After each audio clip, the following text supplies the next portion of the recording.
नमस्कार, स्वागत है आपका मेरे नए चैनल सीमा की उड़ान में। हाँ, ये मेरी उड़ान है। हाँ, ये मेरी उड़ान की कहानी है।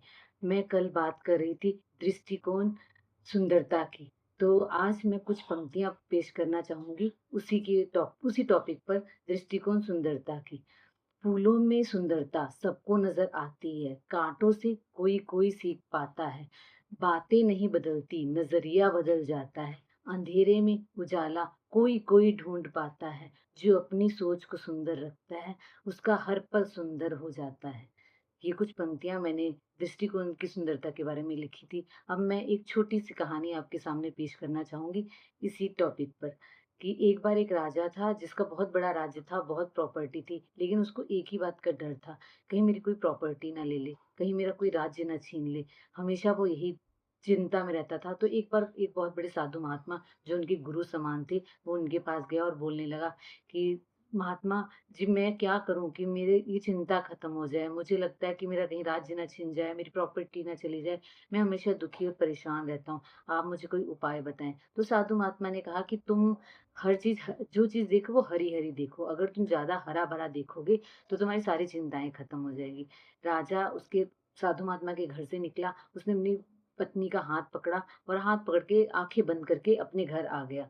काफ़ी दिन हो गए, राजा साधु महात्मा से ना मिलने गया, ना कोई संदेशा पहुँचाया। साधु महात्मा को राजा की चिंता हुई। उसने कहा क्यों ना उसके राज्य चल के देख आया जाए राजा जी कैसे हैं।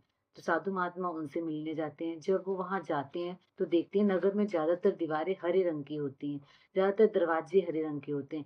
इवन जो राजा का महल का गेट होता है वो भी हरे रंग का होता है। जब गेट खोलने के लिए दरबारी आता है, उसने टोपी हरी पहनी थी, जूते हरे पहने थे, वर्दी हरी पहनी थी। राजा की धर्मपत्नी जी आती हैं, उन्होंने साड़ी हरी पहनी थी, चद्दर हरी थी, राजा जी का आसन हरा था। वो एकदम हैरान हो जाते हैं और जब राजा जी को बुलाया जाता है तो देखा जाता है राजा जी खुद के कपड़े हरे थे, उनकी पोशाक हरी थी, उनका ताज हरा था, उनका सिर का मुकुट हरा था। साधु महात्मा ने कहा ये तुमने क्या किया? हर चीज़ हरी-भरी क्यों है? तो उन्होंने कहा, साधु महात्मा जी आपने ही तो बोला था कि तुम्हें हरा-भरा देखना है, इसलिए मैंने सब कुछ हरा कर दिया। साधु महात्मा ने अपना हाथ अपने सर पे मारते हुए कहा, हे भगवान ये तुमने क्या किया?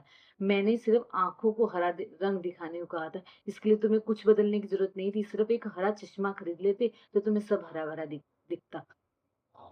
तो ये एक बात ये बताने की है कि हम किसी को बदल नहीं सकते, हमें अपने आप को बदलना चाहिए। इस दुनिया में हज़ारों चीज़ें, वो तो राजा था, उसने सब कुछ बदल दिया। हमें कई लोग पसंद नहीं, हमें कई चीज़ें पसंद नहीं, इसका मतलब ये नहीं कि हम उसको बदलने की कोशिश करें। कई इंसान जिनकी चीज़ें मुझे हमें पसंद नहीं होती, उनका स्वभाव हमें पसंद नहीं होता, वो हमारे कहने पे बदलेंगे नहीं, ना ही वो हम कहें और वो बदल जाएँगे। हमें अपना नज़रिया बदलना पड़ेगा, हमें अपना दृष्टिकोण बदलना पड़ेगा। खुशी परिस्थिति बदलने में नहीं, दृष्टिकोण बदलने में है। जब नज़रें बदलती हैं तो नज़ारा बदल जाता है। हर समस्या का समाधान बाहर नहीं होता, कभी-कभी हमारे अंदर छिपा होता है। हमारे देखने का नज़रिया क्या है? क्या वो सुंदर है, क्या वो खराब है? उस पे डिपेंड करता है। तो अगर हम अपनी नज़रों को सुंदर बना दें, तो हमें सारी दुनिया सुंदर दिखाई देगी। बस मैं यही कहना चाहूँगी, सीमा के रंग, सीमा के संग, चाहती हूँ सभी का दृष्टिकोण सुंदर हो जाए, हर चीज़ उसे सुंदर लगे। धन्यवाद, राधे-राधे।